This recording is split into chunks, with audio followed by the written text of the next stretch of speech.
Right, the first thing I can say about this car is the instrument cluster. With regards to the speedo here, I can barely see what's going on inside. Two dials for the rev counter and the speedo, and they're both almost permanently obstructed from my vision by the steering wheel. It's ridiculous. I can't see anything right now. Okay, I know you've got to have a centerpiece in the steering wheel, but then when I balance it out, it's still blocked by the top of the steering wheel, and it's blocked a lot. In order for me to see what speed I'm going, I've got to drop right down, and that's crap, man. We've got the whole dashboard here. There's more than one place for these dials to go. Why put them in a place where you can't see them? Why not put them here? Why not raise the dashboard a little bit? Very peculiar. I don't quite understand that.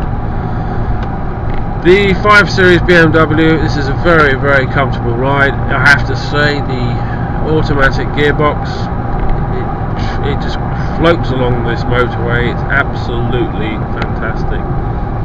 Very comfortable indeed. The braking on this car is wonderful.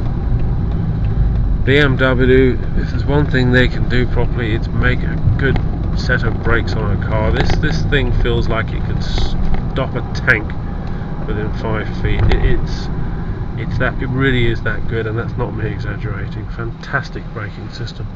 The dashboard is, I think, a little bit ugly. A bit like the car, actually. This is not a great looking 5 Series. There's been far better models. The E34, for example. This dashboard to me just looks bland and ugly. There's nothing about it I like except for this silver centerpiece. However, one thing I will give it credit for is the buttons are very elementary and simple and basic, and everything's not uncomplicated. But in terms of dashboards on BMWs, this is the worst design and layout I've come across yet. However, on top of that, the buttons for the window on the right are all very accessible, a lot more accessible than any other car. This really isn't a BMW that's going to be well known for its looks or remembered for its appearance in a good way. These are ugly cars. They're basically ugly computers. The vision out the rear mirror is obstructed by 3 headrests. I don't see any reason why those can't be folded away when you're driving. You know, it wouldn't be that hard to work that out. The mirrors for the left and the right are really not that bad at all. Probably about the perfect height. I think, seeing as this is quite a large car, they could actually be a bit bigger.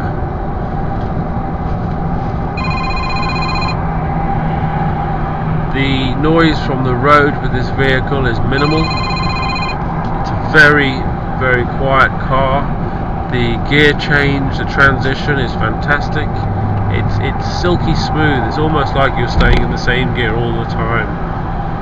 It's been so well put together, this car, except for the fact that it's an ugly bitch. The steering is so positive and secure and certain. It's fantastic. The suspension, solid, no bouncing, no boating, no wandering about like a big whale. You know, it's really got it sussed. This car is fantastic. The only fault it has is its appearance, inside and out. It's a bloody ugly car.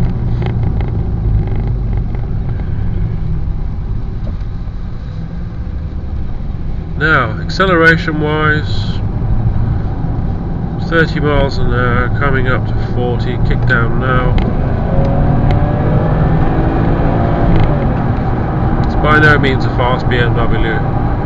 It seems to be making a lot of noise and not really going anywhere. It's a difficult car to do a review on this, because with BMWs, you know the ride's going to be fantastic. You know the brakes are going to be great. You know the steering's going to be responsive and really give you a good ride. You know the quality of the workmanship's going to be good. Okay, they've lost the edge with the appearance of these vehicles, but I'd say if you're going to go for a vehicle of this size, probably look at getting a bigger engine. Anything around a 2 litre or even a 2.5 is probably a little bit too small. You could get away with the 2.5, but really at the end of the day the 2.5s don't go anything like the old school BMWs of the early 90s did. All in all, this is a very good car in many ways, but I sense BMW has lost the edge with these vehicles. They really don't seem to tick all the boxes anymore, and if I had a choice between this vehicle and a 5 Series from the late 80s and early 90s, or even the late 90s actually, the E28, the E34, the E39, I would go for one of those any day.